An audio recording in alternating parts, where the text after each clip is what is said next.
먼저 수박을 드실 때 바나나는 절대 함께 드시면 안 됩니다. 수분 보충의 최고인 수박과 에너지 충전과 다이어트에 좋은 바나나는 함께 드시면 좋지가 않습니다. 그 이유는 칼륨 때문인데요. 칼륨은 우리 몸에 정말 중요한 무기질입니다. 칼륨이 부족하면 몸에 피로감이 몰려들고 기운이 빠져서 무기력해지는 상태가 될 수가 있죠. 그럴 때 칼륨이 보충이 되면 우리 몸에 에너지를 공급하여 활력을 주게 됩니다. 또한 칼륨은 우리 몸속의 나트륨을 몸 밖으로 배출시켜줘서 혈압을 안정적으로 유지시켜주기도 하죠. 따라서 고혈압이나 고지혈, 심장병, 동맥경화 같은 심혈관 질환 예방을 위해서는 칼륨이 꼭 필요한데요. 하지만 이렇게 좋은 칼륨도 신장이 좋지 않은 분들에게는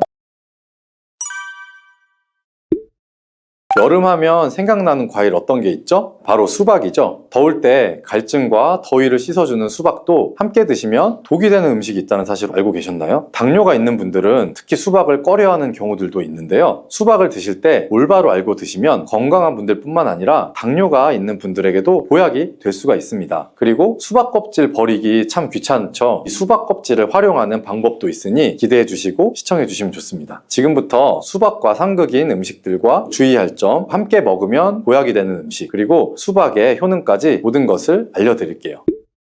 수박과 함께 먹으면 안 되는 음식은 도대체 어떤 것일까요? 먼저 수박을 드실 때 바나나는 절대 함께 드시면 안 됩니다. 수분 보충의 최고인 수박과 에너지 충전과 다이어트에 좋은 바나나는 함께 드시면 좋지가 않습니다. 그 이유는 칼륨 때문인데요. 칼륨은 우리 몸에 정말 중요한 무기질입니다. 칼륨이 부족하면 몸에 피로감이 몰려들고 기운이 빠져서 무기력해지는 상태가 될 수가 있죠. 그럴 때 칼륨이 보충이 되면 우리 몸에 에너지를 공급하여 활력을 주게 됩니다. 또한 칼륨은 우리 몸속의 나트륨을 몸 밖으로 배출시켜줘서 혈압을 안정적으로 유지시켜주기도 하죠. 따라서 고혈압이나 고지혈, 심장병, 동맥경화 같은 심혈관 질환 예방을 위해서는 칼륨이 꼭 필요한데요. 하지만 이렇게 좋은 칼륨도 신장이 좋지 않은 분들에게는 무리를 줄 수가 있습니다. 신장에서 칼륨이 잘 배출되지 않으면 근육이 약해지고 심장에서는 부정맥도 일으킬 수가 있기 때문이에요. 수박과 바나나 모두 칼륨이 풍부한 과일들입니다. 함께 드시면 지나친 칼륨 섭취로 인한 부작용이 발생할 수 있다는 거 기억해 주시고요. 최근에는 수박과 함께 치즈 요거트를 곁들인 샐러드가 인기를 끌고 있는데요. 수박과 치즈 요거트는 함께 드시면 안 되는 음식입니다. 같이 먹으면 달콤 짭짤해서 먹기에는 너무 좋지만 우리 몸 안에서는 문제가 발생할 수가 있는데요. 수박 속에는 이뇨작용과 혈액순환을 도와주는 수분과 비타민까지 가득합니다. 눈 건강에 좋기로 소문난 비타민 A와 우리 몸의 에너지 충전 역할을 하는 비타민 B, 그리고 피로 회복에 도움을 주는 비타민 C가 많이 들어있죠. 뜨거운 여름에 수박 한 입 먹으면 더위에 지친 몸에 필요한 비타민과 무기질이 바로 채워질 수가 있는 거죠. 게다가 수박의 영양 성분은 우리 몸에 곧바로 흡수가 돼서 기력 회복에 금방 효과가 있습니다. 그런데 이때 요거트, 치즈와 함께 드시면 수박과 정반대의 작용을 하게 됩니다. 수박에 가득한 수분은 혈관을 타고 우리 몸에 비타민을 채워주고, 반대로 혈관 속의 찌꺼기와 노폐물을 몸 밖으로 빠르게 배출시켜주는 역할을 하지만 치즈와 요거트의 단백질과 지방은 느리게 소화되기 때문에 소화의 속도가 크게 차이가 나게 됩니다. 치즈와 요거트는 느리게, 수박은 빠르게 반응하게 되면서 복부에 팽만감과 소화 불량을 일으킬 수가 있습니다. 그리고 튀김 같은 기름으로 범벅된 음식도 수박과 함께 드시면 안 됩니다. 수박은 매우 차가운 성질을 가지고 있죠. 무더위에 지친 우리 몸속의 열을 뚝 떨어뜨려서 주는 역할을 하는데요. 그런데 기름기 가득한 튀김과 함께 드시면 어떻게 될까요? 위장 속에서 기름이 딱딱하게 굳어서 소화에 굉장히 오랜 시간이 걸릴 수밖에 없습니다. 더 심각한 것은 수박의 대부분을 차지하는 수분이 위액을 묽게 희석해서 소화를 더욱 느리게 만들 수가 있는 것입니다. 여름에 유독 소화가 잘 안 되는 분들이 식후에 수박처럼 수분이 많은 과일을 후식으로 드셨기 때문일 수도 있으니 앞으로는 소화를 위해 수박을 식후에 바로 디저트로 드시기보다는 공복에 따로 드셔보시는 것이 훨씬 좋습니다.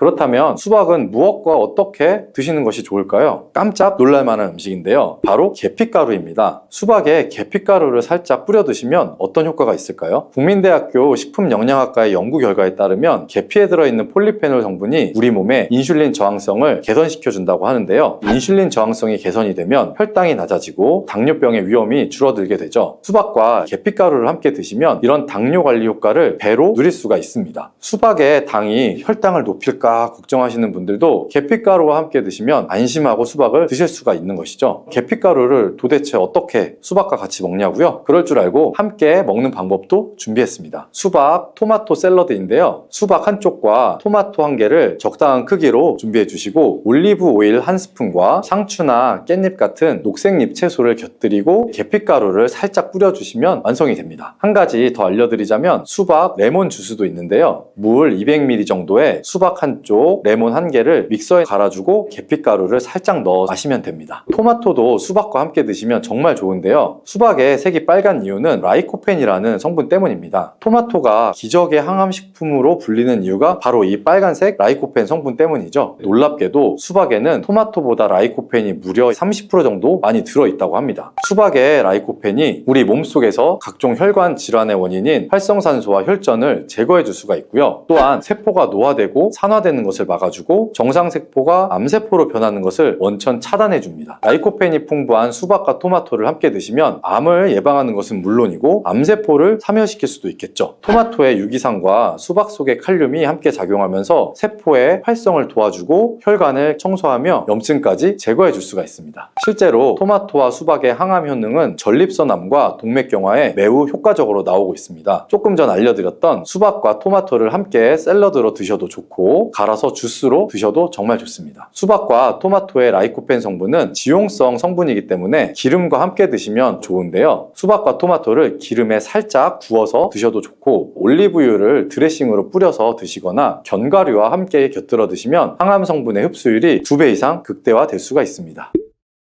수박씨 혹시 뱉어서 버리시나요? 앞으로는 꼭 수박씨도 씹어서 드셔보시길 바랍니다. 수박씨가 중국에서는 없어서 못 먹는 간식이라는데요. 수박씨는 30%가 단백질로 되어 있습니다. 그 양은 씨앗 중에서도 최고 수준으로 잣이나 땅콩 또 해바라기씨보다 월등히 높은 양입니다. 수박씨의 나머지는 어떤 성분일까요? 바로 불포화 지방산인 리놀레산입니다. 리놀레산은 뇌를 구성하는 아주 중요한 성분으로 뇌 기능을 올려주어 치매 예방에 탁월한 효능을 발휘하죠. 게다가 수박씨의 리놀레산은 우리 몸속에 체지방이 쌓이는 것을 막아줄 수가 있고 내장지방이 생기는 것도 차단해줄 수가 있습니다. 혈액 속에 나쁜 콜레스테롤 수치를 낮춰주어서 각종 성인병 예방에 최고 효과가 있는 거죠. 또한 쿠크르비타신이라는 영양 성분이 들어있는데요. 이 성분은 혈액 자체를 맑게 만들어주고 살균까지 시켜주어서 암 발생을 막아주고 기생충을 제거하는 구충 효과도 있다고 합니다. 수박씨를 모아서 씻어서 말린 뒤에 마른 팬에 살짝 볶아서 드시면 고소한 견과류처럼 맛있게 드실 수가 있습니다. 수박이 다 좋은데 수박 껍질이 부피가 커서 버리기가 힘드시죠? 많은 분들이 수박을 빨간 부분만 먹고 흰색 부분은 그냥 버리게 되는데요. 이 흰색 수박 껍질 부분이 우리 몸에는 아주 큰 보약이 될 수 있습니다. 수박의 흰색 껍질 속에 가득한 시트룰린이라는 성분 때문인데요. 이 성분 때문에 수박 다이어트와 붓기 제거로 좋은 수박차가 많이 알려지고 있습니다. 팔다리가 붓는 부종은 왜 생길까요? 그 이유는 독소가 잘 배출되지 않으면서 그런 현상이 많이 오게 되는데요. 우리 몸에 장기가 활동을 하고 나면 노폐물이 생기게 됩니다. 그 노폐물이 제때 잘 배출이 되어야 하는데 노폐물이 그냥 배출되는 것이 아니라 이 시트룰린의 도움을 받아서 안전한 형태인 요소로 바뀐 다음 우리 신장을 통해서 배출이 되어야 합니다. 그런데 이 시트룰린이 수박에 많이 들어있어서 붓기 제거 및 독소의 배출에 탁월한 효능이 있는 것이죠. 또한 시트룰린은 동맥혈관 자체를 넓게 만들어 주어서 혈관이 넓어지는 만큼 혈액순환도 더 원활해지고 온몸 구석구석에 산소 공급도 원활히 될 수가 있습니다. 그런데 이 시트룰린이 수박의 빨간 과육보다 흰 껍질에 2배나 많이 들어있습니다. 그렇다면 수박 껍질을 그냥 버리면 안 되겠죠? 그러면 수박 껍질은 어떻게 먹을 수 있을까요? 간단한 방법은 깍두기를 만들어서 드시면 되는데요. 수박 껍질을 적당한 크기로 썬 다음에 소금에 절이고 매실청이나 식초를 넣고 숙성을 시키면 맛있는 수박 껍질 깍두기가 됩니다. 또 다른 방법은 수박 껍질 피클인데요. 적당한 크기로 얇게 썬 다음에 피클을 만들어서 냉장고에 보관하면 깔끔한 맛과 아삭한 식감이 일품입니다.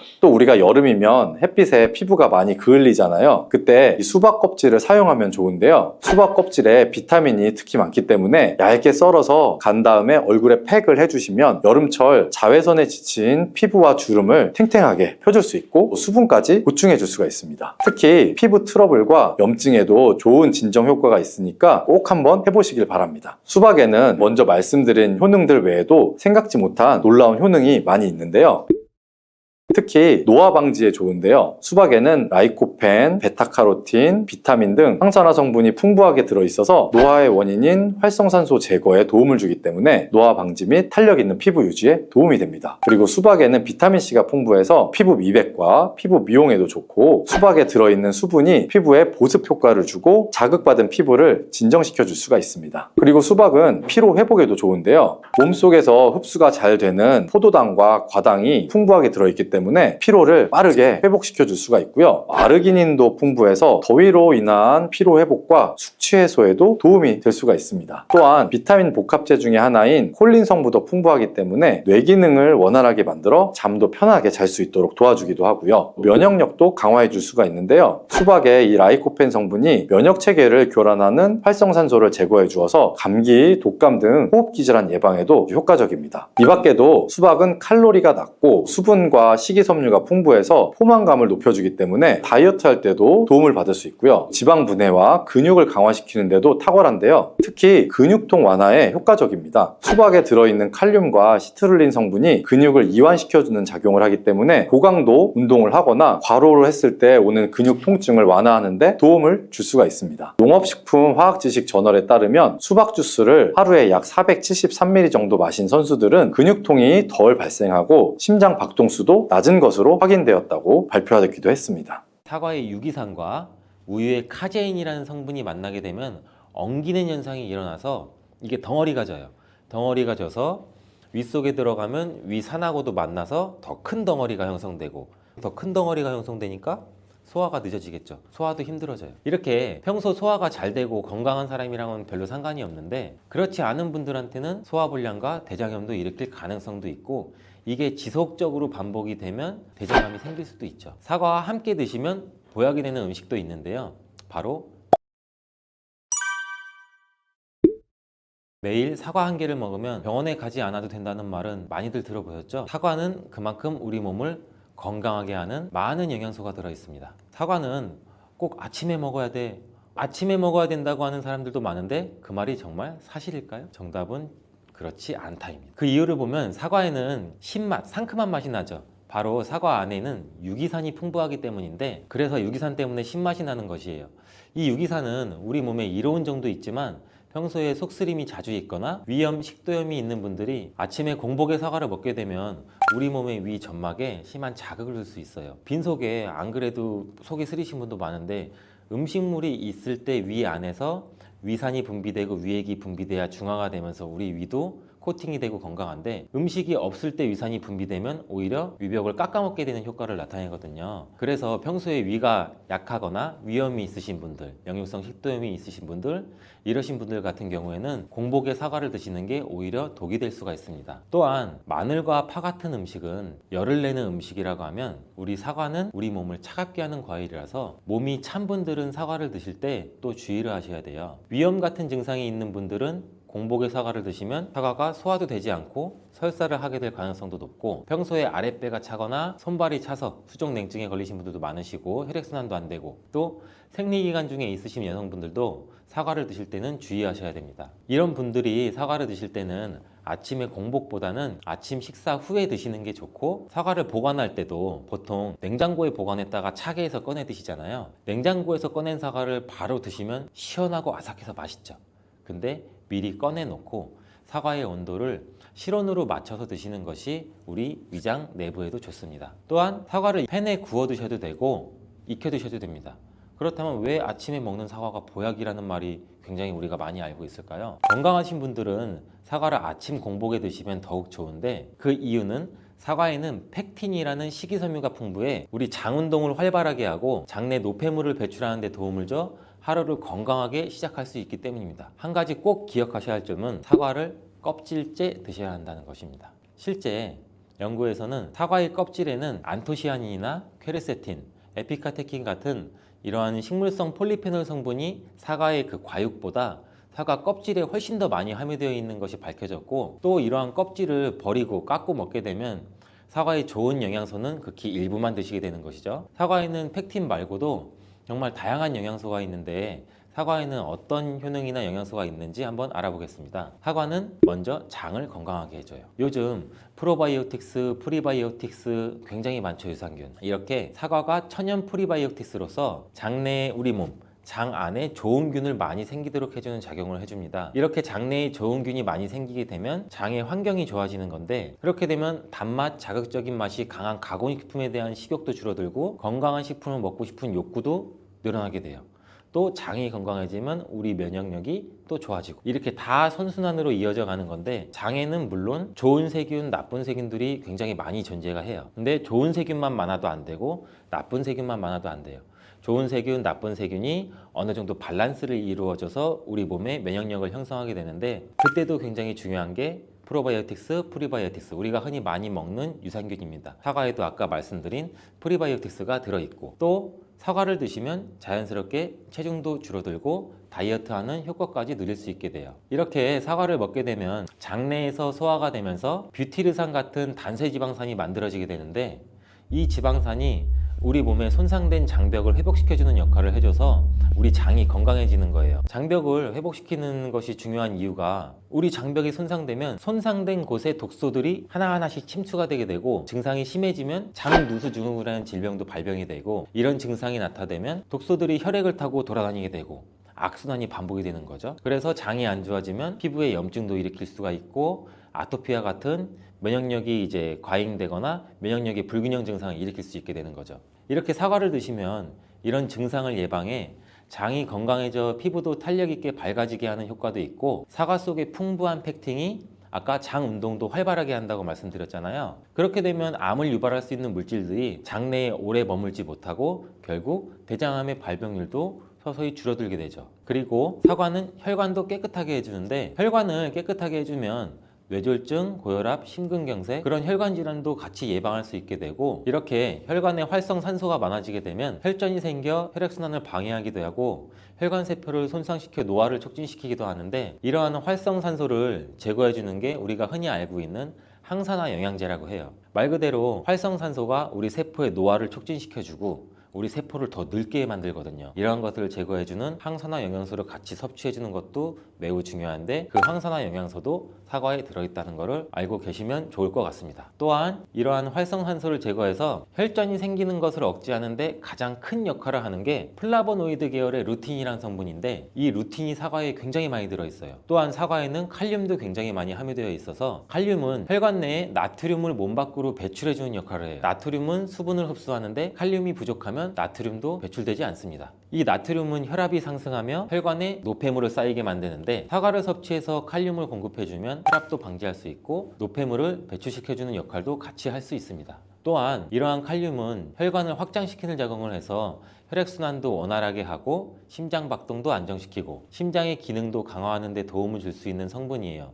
근데 여기서 한 가지 주의할 점을 알려드릴게요. 활성산소가 혈관을 손상시킨다고 했잖아요. 근데 사과를 잘못 드시면 오히려 활성산소가 굉장히 많이 생기게 돼요. 바로 갈변된 사과를 드시는 것입니다. 사과를 먹고 남게 되면 밀폐 용기에 담아 보관했다가 나중에 드시는 경우 굉장히 많잖아요.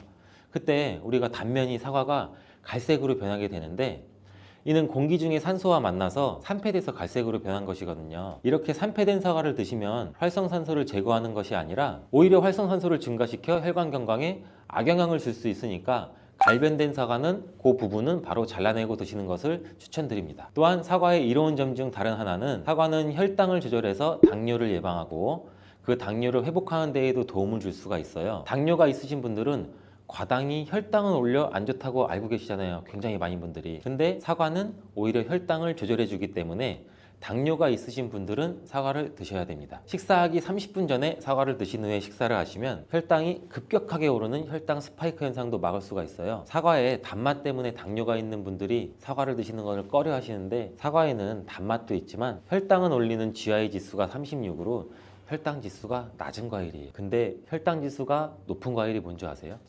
수박은 다른 거에 비해서 혈당 지수가 높기 때문에 당뇨가 있으신 분들은 조금 조심해서 드시면 좋을 것 같습니다. 실제로 대학 연구팀에서 실험한 것을 발표했는데, 건강한 사람을 대상으로 쌀밥만 먹은 경우랑 30분 전에 사과를 먹고 쌀밥을 드신 경우를 비교를 했을 때 혈당이 쌀밥만 먹은 경우보다 50% 정도로 떨어지는 것도 확인이 된 실험도 있어요. 당뇨가 있는 분들도 이제 안심하시고 식사 후에 드시지 말고 반드시 식사 30분 전에 꼭 사과를 드시고 식사를 하시길 바랍니다. 한 가지 주의할 점은 사과를 갈아서 사과 주스로 드시게 되면 오히려 흡수가 빨라 혈당을 올릴 수가 있으니 사과를 껍질째 씹어서 천천히 드시는 게 좋을 것 같습니다. 또한 사과의 다른 효능 중 한 가지는 기관지도 깨끗하게 청소해주는 효능도 있어요. 사과에는 양파와 마찬가지로 퀘르세틴이라는 성분이 풍부하게 함유되어 있는데 이 성분은 호흡기 점막에 생기는 염증을 가라앉히고 예방하는 효과도 있어요. 흔히 우리 요새 시중에 많이 판매되는 퀘르세틴 영양제도 있는데 이 퀘르세틴 영양제가 아이들 비염, 기관지염 이런 쪽을 개선시킨다고 많이들 이제 광고도 하는데 이처럼 퀘르세틴이 우리 몸에 있는 염증도 굉장히 많이 잡아주거든요. 이런 물질들이 사과 속에도 같이 함유되어 있다는 것을 기억하시기 바라겠습니다. 그리고 폐기관지에 모세혈관도 튼튼하게 만드는 걸 도와주고 천식이 있거나 기관지가 약한 분들이 미세먼지 때문에 기침이 많이 나고 목에 가래가 많이 낄 수가 있는데 이런 분들도 사과를 꾸준히 드시면 호흡기가 부드러워져 불편함도 많이 해소할 수 있게 됩니다. 한 연구에서는 매주 4개에서 5개의 사과를 먹는 가정의 자녀가 매주 1개 이하의 사과를 먹는 가정의 자녀보다 천식에 걸릴 확률이 50% 정도나 낮았다고 발표한 적도 있고 사과가 그만큼 천식과 호흡기 건강에 좋다는 것이 증명된 거죠. 이렇게 좋은 사과도 함께 먹으면 절대 안 되는 음식이 있는데 바로 궁합이 안 맞는 거예요. 그 음식을 알아볼 텐데 바로 우유, 요거트, 치즈 이런 유제품류예요. 여러분 놀라셨죠? 유제품이랑 사과를 아침에 굉장히 많은 분들이 같이 함께 드시고 계시는데 요새 샐러드 같은 것도 많이 드시면서 샐러드에 사과도 넣고 드레싱으로 요거트랑 치즈도 붓고 이러한 경우가 많은데 유제품과 사과를 함께 드시면 사과의 비타민C가 우유에 부족한 영양 성분을 보충해줘서 좋은 것으로 대부분 많이 알고 계시는데 이런 내용이 전혀 틀린 것은 아니에요. 근데 소화 기능이 약하신 어르신분들이나 위염, 식도염 같은 증상이 있으신 분들은 이렇게 드시면 안 돼요. 영상 초반에도 제가 잠깐 말씀드렸듯이 이런 증상이 있는 분들은 유제품과 사과를 함께 드시면 그 증상이 더욱 악화되는데 그 이유는 사과의 유기산과 우유의 카제인이라는 성분이 만나게 되면 엉기는 현상이 일어나서 이게 덩어리가 져요. 덩어리가 져서 윗속에 들어가면 위산하고도 만나서 더 큰 덩어리가 형성되고 더 큰 덩어리가 형성되니까 소화가 늦어지겠죠. 소화도 힘들어져요. 이렇게 평소 소화가 잘 되고 건강한 사람이랑은 별로 상관이 없는데 그렇지 않은 분들한테는 소화불량과 대장염도 일으킬 가능성도 있고 이게 지속적으로 반복이 되면 대장암이 생길 수도 있죠. 장 건강이 중요한 이유는 아까도 영상 초반에 말씀드렸듯이 장이 우리 몸의 면역력도 같이 담당하는 기관이고 정신 건강에까지 영향을 주기 때문인데 행복 호르몬이라고 불리우는 세로토닌 많이 들어보셨죠? 이 세로토닌의 95%가 장에서 만들어지기 때문에 장이 건강해야 행복감이 또 올라갈 수 있어요.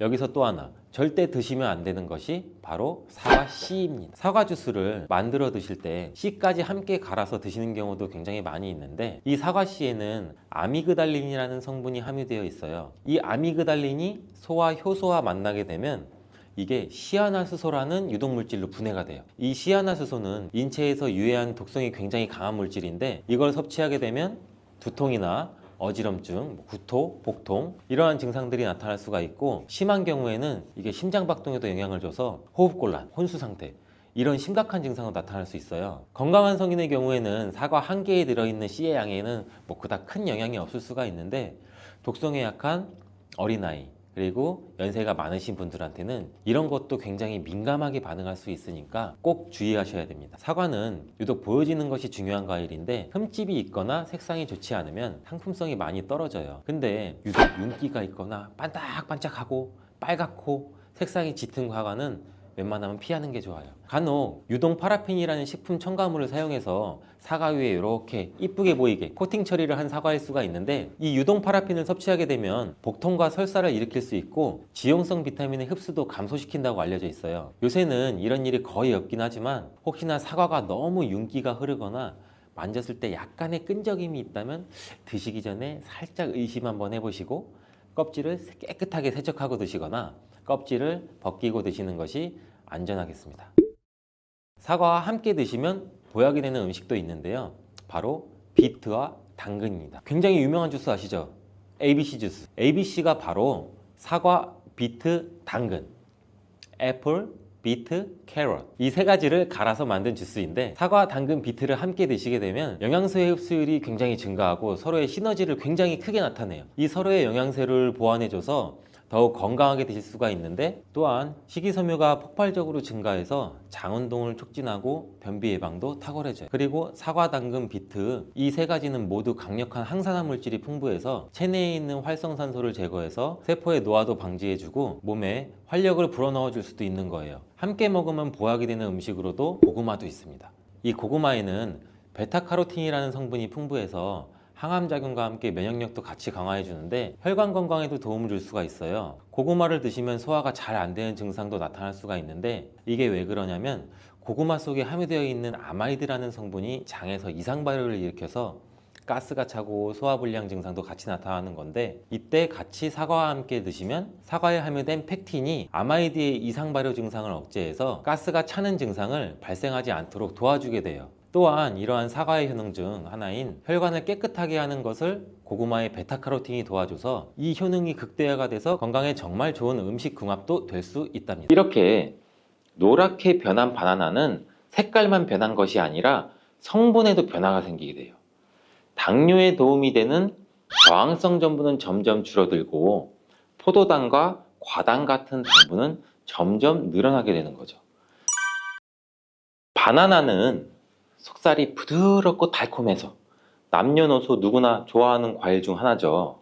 먹기도 편하고 다이어트에도 좋다고 알려지면서 굉장히 많은 분들이 먹게 되는 과일이 바로 바나나죠.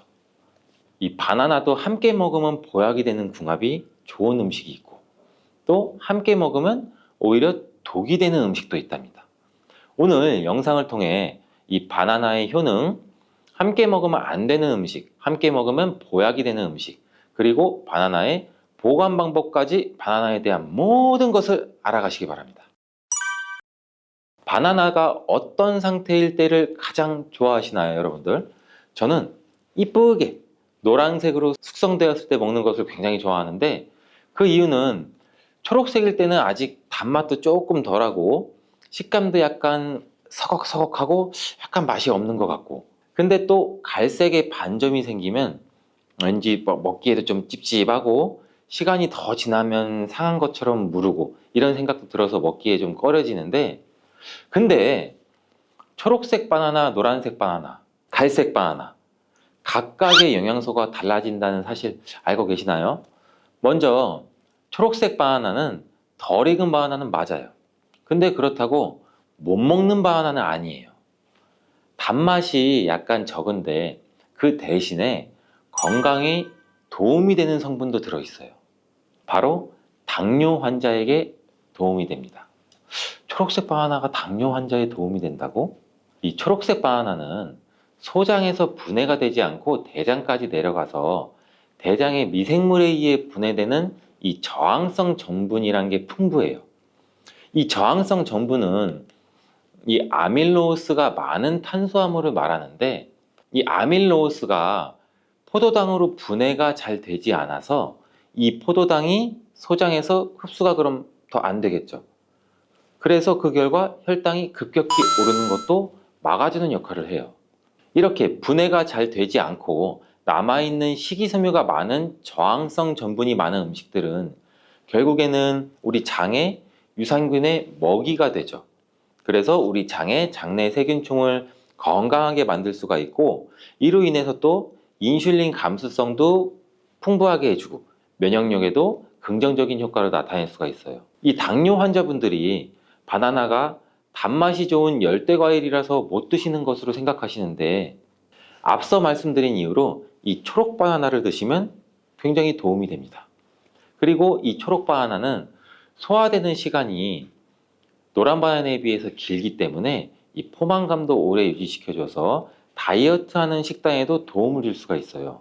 이 저항성 전분은 이런 효능들로 인해서 비만 당뇨를 예방할 뿐 아니라 대장암도 예방하는 것으로 알려져 있어요.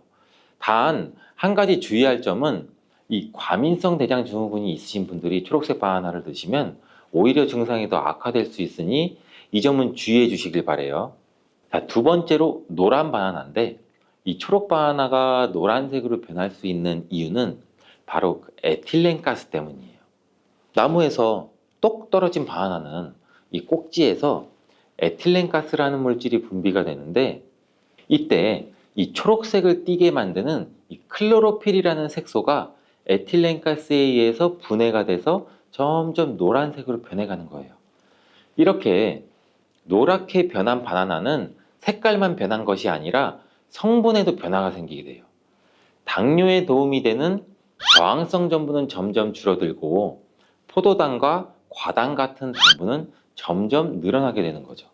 그렇기 때문에 초록색 바나나보다 노란색 바나나가 훨씬 더 단맛이 좋아지게 되는 이유죠. 식감도 더 부드러워지게 되고 향도, 단향도 더욱 강해지고 소화도 초록색 바나나보다 더 잘 되게 돼요. 또 항산화 성분인 비타민 C와 비타민 E 그리고 식이섬유의 양도 풍부해져요. 노란색 바나나에서 시간이 지나면 갈색의 반점이 또 점점 생기기 시작하는데, 이 반점을 슈가 스팟이라고 해요.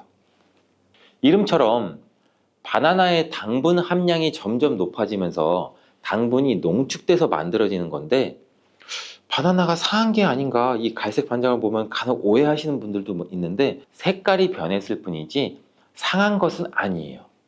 그런데 이 슈가 스팟이 점점 많아질수록 바나나의 당분 함량이 높아지는 것 때문에 당뇨가 있으신 분들은 섭취하실 때 주의해 주시는 게 좋겠고, 최근에 바나나에 대한 연구가 굉장히 많이 또 진행되고 있는데, 이 슈가 스팟이 생겼을 때 바나나의 성분에 대한 실험도 진행됐어요. 일본 데이쿄 대학 연구에 따르면 이 갈색 반점이 생긴 바나나의 면역 효과는 노란색의 바나나보다 최대 8배 높았으며, 종양을 괴사시키는 물질로 알려진 우리 NK 면역세포를 또 활성화도 시켜준다고 해요. 이 NK 면역세포는 바이러스에 감염된 세포나 암세포를 직접 파괴하는 역할도 하고, 이 TNF라는 종양괴사인자를 분비해서 비정상세포의 증식도 억제하고 암세포의 자살도 유도한다고 해요. 이게 무슨 말이냐면, 쉽게 설명드려서 갈색 반점이 생긴 바나나는 면역력도 강하게 만들어주고 암 예방과 치료에도 도움을 줄 수 있다는 결과라고 보이죠. 이 바나나에 함유되어 있는 성분을 살펴보면 흔히 알고 있는 칼슘, 마그네슘, 다양한 미네랄도 풍부하게 함유되어 있잖아요. 또한 우리 몸에 에너지를 공급해주는 탄수화물도 풍부하게 함유하고 있어요. 운동 경기를 우리가 TV로 보다 보면 선수들이 중간에 바나나를 먹는 장면을 볼 수 있는데, 운동 중에 바나나를 먹으면 이 풍부한 탄수화물로 인해 에너지를 빠르게 공급해줘서 이 폭발적인 힘을 내는데도 도움을 줄 수 있다고 해요. 나이가 들면서 점점 몸 안의 호르몬이나 에너지 균형도 깨지고 건강도 점점 안 좋아지게 되는데, 특히 혈관 건강에 문제가 생기는 경우가 굉장히 많이 있어요. 이 혈관 건강에 문제가 생기면서 나타나는 대표적인 증상이 고혈압이 되겠죠. 이 때문에 나이가 들면서 혈압도 관리하는 게 굉장히 중요한데, 바나나에 풍부하게 함유된 칼륨은 세포의 삼투압과 수분의 평형을 유지 기능을 수행해서 몸 안에 나트륨을 배출하는 데 굉장히 많은 도움을 줘서 혈압을 조절하는 데도 도움을 준다고도 알려져 있죠.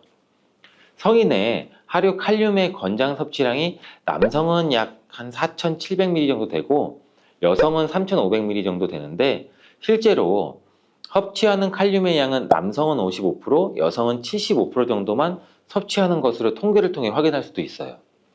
칼륨이 체내에서 부족하게 되면 혈압도 오르고 우리 심장에 무리도 줄 수 있으면서 이 근육의 경련도 일어나게 돼요. 또 힘이 빠지는 무기력증 등의 대표적인 증상도 나타날 수가 있죠.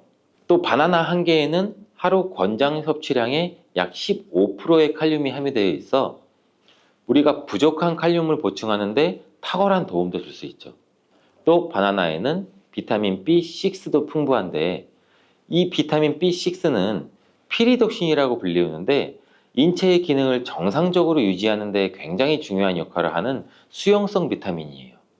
이 비타민 B6는 우리 신경 전달 물질을 생산하는데, 특히 행복 호르몬이라고 불리는 세로토닌의 합성에도 굉장히 중요한 역할을 해요. 이 세로토닌은 행복감과 안정감을 느끼게 해주고 우리 몸의 스트레스도 완화시켜주고 또 식욕을 조절해서 체중 감량에도 도움을 주고 수면의 질도 향상시켜 피로회복에도 도움을 주는 성분이에요.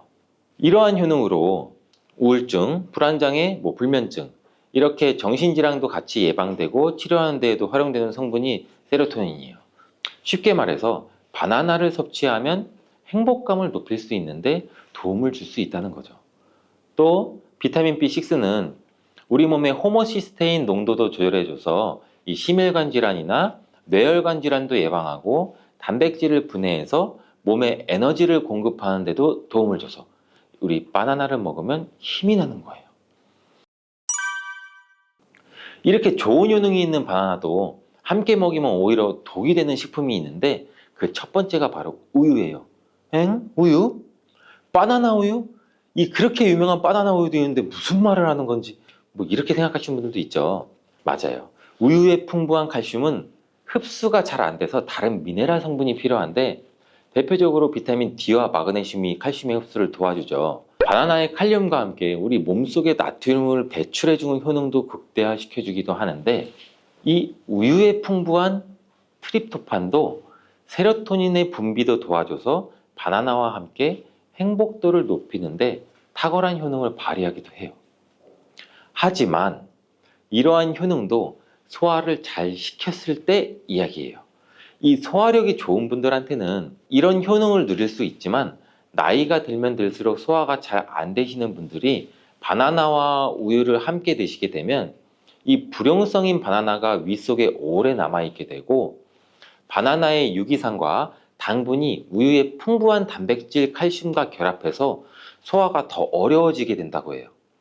바나나가 우유의 결합물이 위와 장에서 과발효가 일어나고 소화기관에 무리가 주게 된다는 얘기죠.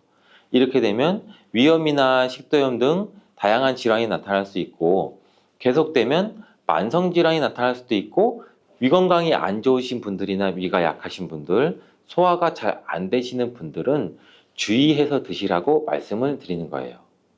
그렇다면 장 건강에 도움을 주는 바나나와 함께 먹으면 좋은 음식은 없을까요? 있습니다. 바로 오트밀이에요. 이 오트밀은 바나나에 함유한 섬유질은 대부분 불용성이기 때문에 이 장내 이물질을 흡착해서 변의 부피를 크게 하는 데는 도움을 줄 수 있어요. 이 때문에 바나나를 지속적으로 먹으면 좀 과하게 먹으면 변비에 걸리기도 하죠. 이를 방지하려면 수용성 섬유질이 필요한데 오트밀에는 이 수용성 섬유질이 50% 이상이나 함유되어 있어서 바나나와 오트밀을 함께 섭취하게 되면 섬유질의 균형이 잘 맞아서 변을 무르게 해서 배변도 원활하게 해주고 장 건강에도 도움을 줄 수 있답니다. 또한 이 콜레스테롤의 배출도 도와줘서 혈관 내의 나쁜 콜레스테롤의 수치도 낮추는 데에도 도움을 줄 수가 있고요. 바나나와 함께 독이 되는 음식 두 번째는 바로 고구마예요.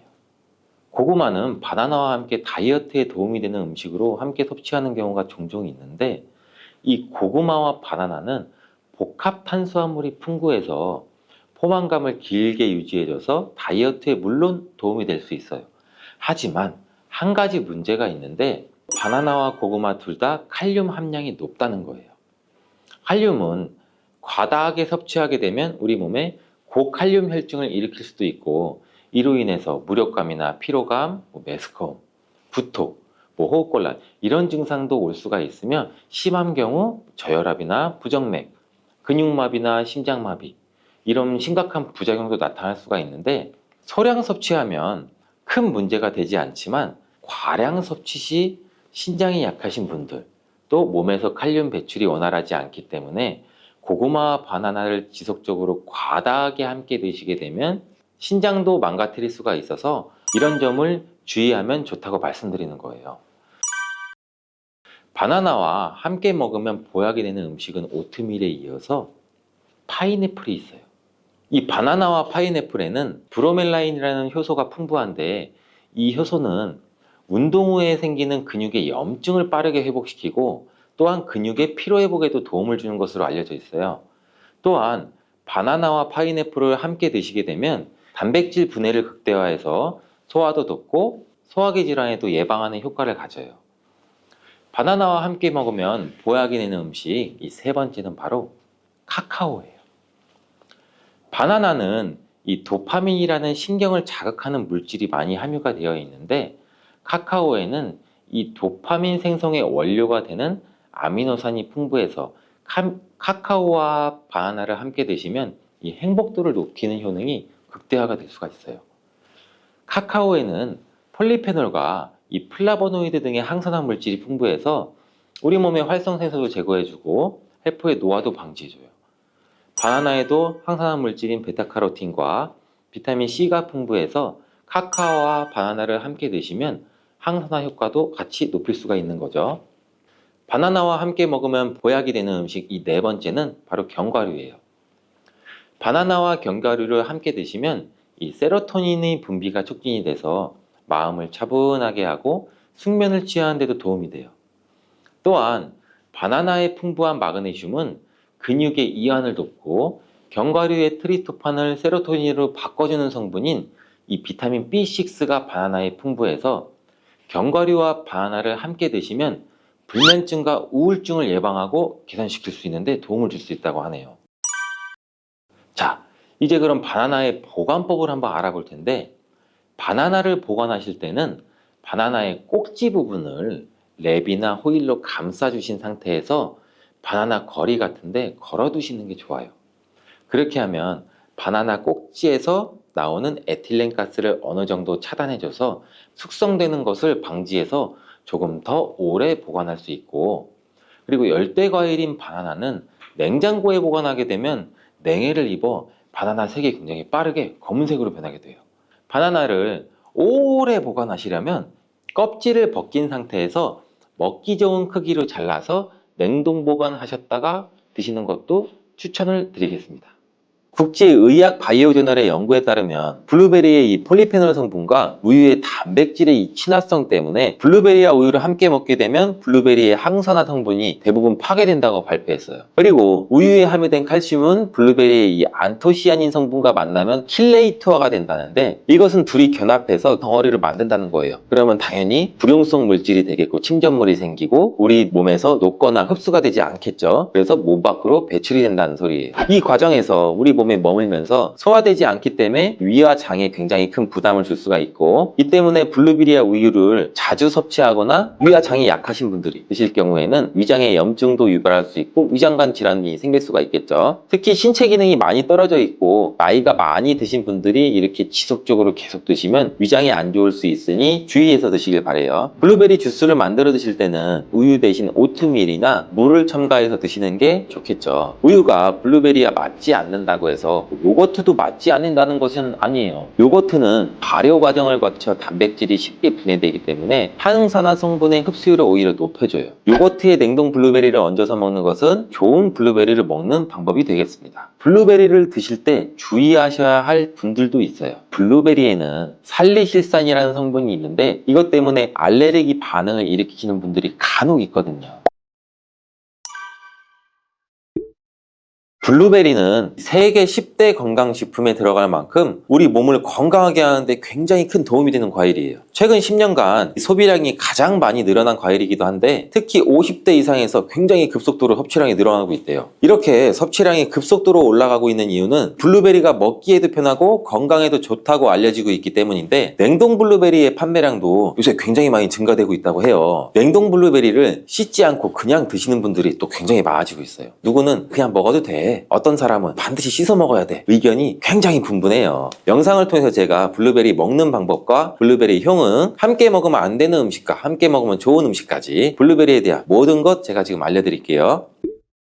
먼저 냉동 블루베리를 씻어야 되느냐 그냥 먹어도 되느냐 제가 정리해 드릴게요. 결론부터 말하자면 씻어서 드시는 것이 안전하다입니다. 먼저 냉동 블루베리를 구입하셨다면 식품의 유형을 한번 확인하시기 바래요. 식품 유형에 과체 가공품이라고 적혀 있다면 씻어서 냉동한 블루베리이기 때문에 그냥 드셔도 되시긴 해요. 근데 식품 유형에 농산물이라고 표기가 되어 있다면 이것은 씻지 않고 냉동되어 유통된 블루베리이기 때문에 반드시 씻어서 드시는 게 좋아요. 근데 간혹 식품 유형이 내용이 표기가 되어 있지 않은 제품들도 있는데 이런 제품은 당연히 씻어 드시는 게 좋겠죠. 2022년 한국소비자연맹에서 현재 시중에 판매되고 있는 냉동과일, 블루베리, 망고, 딸기 등등 제품을 선정해서 안전성 평가를 했는데 과체 강호품 같은 세척과일 제품에서 미생물, 잔류농약, 곰팡이, 독소 등의 검사에서 규격 기준에는 적합하긴 했지만 이 미생물과 잔류농약이 검출된 제품들도 있었어요. 이 자료를 바탕으로 한다면 이 냉동 블루베리 제품도 이미 씻어서 유통이 되고 있다고 할지라도 한 번 정도는 씻어 드시는 게 좋겠어요. 블루베리 씻는 방법은 흐르는 물에 약 30초 정도만 씻어주면 되는데 깨끗이 빡빡 씻는다고 블루베리를 물에 오래 담가두거나 흐르는 물에서도 오래 씻으면 안 돼요. 블루베리에 함유된 안토시아닌 성분은 수용성이기 때문에 영양소가 다 빠져나가 버릴 수 있어요. 잔류 농약 또한 수용성이기 때문에 흐르는 물에 약 30초 정도만 씻어도 충분하니 걱정 말고 드셔도 괜찮습니다. 블루베리는 특별히 생과일보다 냉동 블루베리가 이 안토시아닌 함량이 높다고 해요. 이 시드니의 뉴사우스 웨일즈 대학의 연구진이 블루베리를 건조, 냉장, 냉동했을 때 핵심 영양소가 어떻게 변화되는지 실험을 했는데 안토시아닌의 함량이 블루베리 1g당 생과일일 때는 7.2mg, 냉장 보관했다가 2주가 지났을 때는 5.7mg로 줄었고 건조했을 때는 4.3mg로 더욱 줄었대요. 근데 냉동 한 달 후에는 8.1mg으로 오히려 생과일 때보다 늘어났고 냉동 3달이 지나자 7.9mg로 소폭 줄었지만 역시 생과일 때보다 많은 함량이 확인되었다고 해요. 실험 결과로만 보면 블루베리는 냉동으로 드시는 것이 가장 많은 영양분을 섭취할 수 있다는 말이 되겠네요. 추가로 눈 건강이나 심혈관 질환, 당뇨 등에 도움이 많이 되는 시중에 이 안토시아닌 함량이 개런티된 영양제도 많이 나와 있으니 꼭 블루베리나 빌베리와 같은 영양제를 드시려면 건강기능 식품으로 제조된 안토시아닌이 최소 50mg 개런티된 제품을 드시는 게 굉장히 좋겠죠. 그렇다면 다른 채소나 과일은 냉동했을 때 핵심 영양소의 함량이 어떻게 될까요? 이 영양소에 따라 보존력이 강한 것도 있고 약한 것도 있는데 딸기의 한 종류인 이 라즈베리는 폴리페놀 성분이 핵심 영양소예요. 생과일일 때보다 냉동일 때가 킬로그램당 폴리페놀 함량이 약 100mg 정도 상승하는 것으로 나타났고 당근의 경우에는 핵심 영양소가 이 베타카로틴이라는 거 많이들 알고 계시잖아요. 냉동 보관했을 때 3개월이 지나면 베타카로틴의 함량이 현저히 떨어져요. 이렇듯 냉동 채소, 냉동 과일은 핵심 영양 성분에 따라서 함량이 높아질 수도 있고 낮아질 수도 있어요.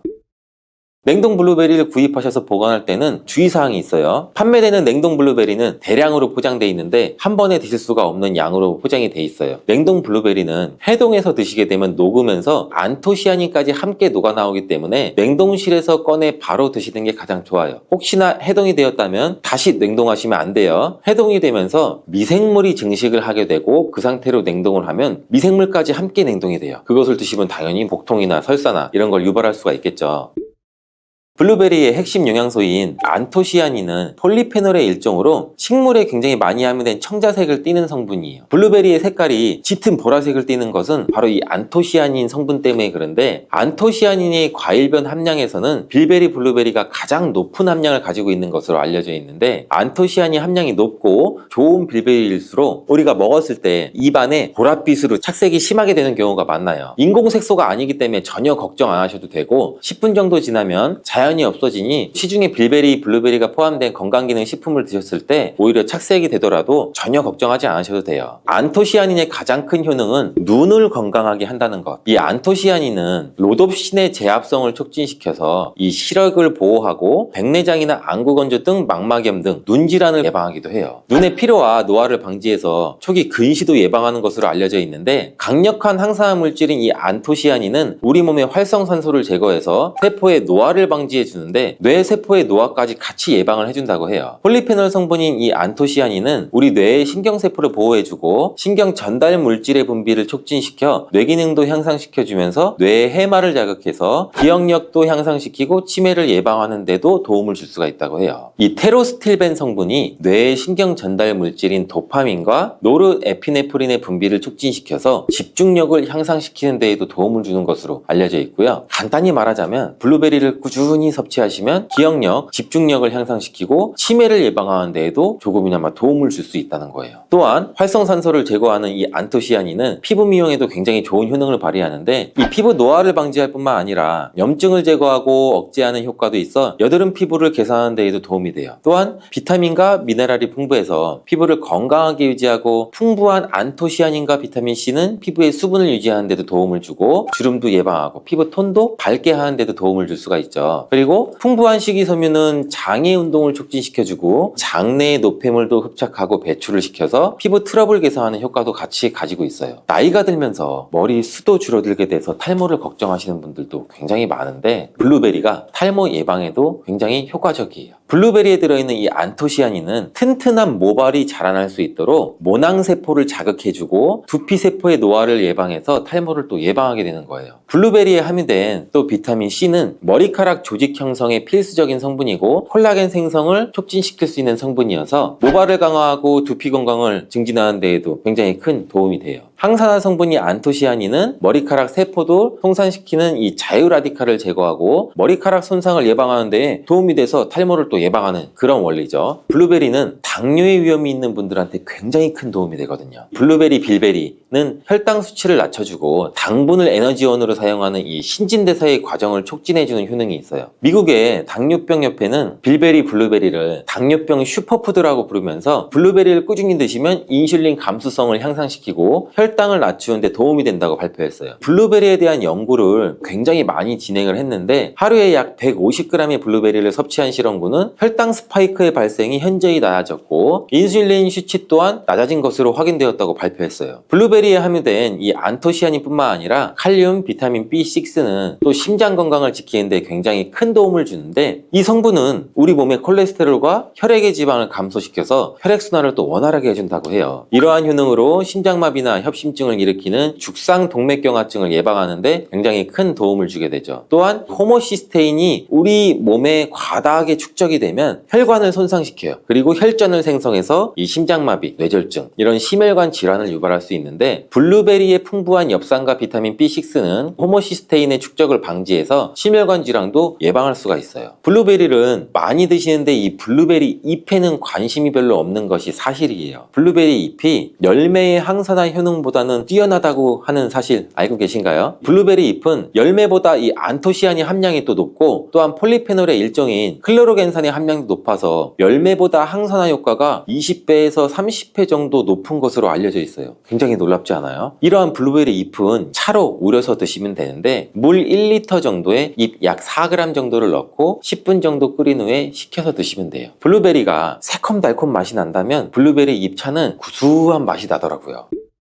이렇게 좋은 블루베리도 함께 먹으면 안 되는 음식이 있는데 바로 우유예요. 깜짝 놀라지 않으셨나요? 보통 냉동 블루베리를 우유와 함께 믹서기에 갈아서 주스로도 쉐이크로도 많이 드시는데 이렇게 되면 블루베리의 영양소가 파괴가 돼요. 국제의학 바이오저널의 연구에 따르면 블루베리의 이 폴리페놀 성분과 우유의 단백질의 이 친화성 때문에 블루베리와 우유를 함께 먹게 되면 블루베리의 항산화 성분이 대부분 파괴된다고 발표했어요. 그리고 우유에 함유된 칼슘은 블루베리의 이 안토시아닌 성분과 만나면 킬레이터가 된다는데 이것은 둘이 견합해서 덩어리를 만든다는 거예요. 그러면 당연히 불용성 물질이 되겠고 침전물이 생기고 우리 몸에서 녹거나 흡수가 되지 않겠죠. 그래서 몸 밖으로 배출이 된다는 소리예요. 이 과정에서 우리 몸에 머물면서 소화되지 않기 때문에 위와 장에 굉장히 큰 부담을 줄 수가 있고 이 때문에 블루베리와 우유를 자주 섭취하거나 위와 장이 약하신 분들이 드실 경우에는 위장에 염증도 유발할 수 있고 위장관 질환이 생길 수가 있겠죠. 특히 신체 기능이 많이 떨어져 있고 나이가 많이 드신 분들이 이렇게 지속적으로 계속 드시면 위장에 안 좋을 수 있으니 주의해서 드시길 바래요. 블루베리 주스를 만들어 드실 때는 우유 대신 오트밀이나 물을 첨가해서 드시는 게 좋겠죠. 우유가 블루베리와 맞지 않는다고 해서 요거트도 맞지 않는다는 것은 아니에요. 요거트는 발효 과정을 거쳐 단백질이 쉽게 분해되기 때문에 항산화 성분의 흡수율을 오히려 높여줘요. 요거트에 냉동 블루베리를 얹어서 먹는 것은 좋은 블루베리를 먹는 방법이 되겠습니다. 블루베리를 드실 때 주의하셔야 할 분들도 있어요. 블루베리에는 살리실산이라는 성분이 있는데 이것 때문에 알레르기 반응을 일으키는 분들이 간혹 있거든요. 블루베리를 드시면 이 입술이 붓거나 간지럽거나 복통과 설사의 증상이 나타난다면 즉시 블루베리 섭취를 중단하셔야 돼요. 그리고 블루베리에는 혈액을 묽게 만드는 비타민 K가 풍부하게 함유되어 있는데 심장질환이나 뇌혈관 질환으로 이미 아스피린과 같은 혈전 용해제를 복용하시고 계신 분들이 블루베리를 과다하게 섭취하게 되면 문제가 발생할 수 있으니 적당히 드시길 바래요. 또한 사람에 따라서 블루베리가 일시적으로 혈당을 낮추는 효과도 가지고 있기 때문에 당뇨가 있는 분들이 블루베리를 과하게 섭취할 경우에는 저혈당 증세도 나타날 수 있어요. 어떤 음식이든 각자 우리 몸의 체질에 맞게 드시는 게 가장 좋겠죠.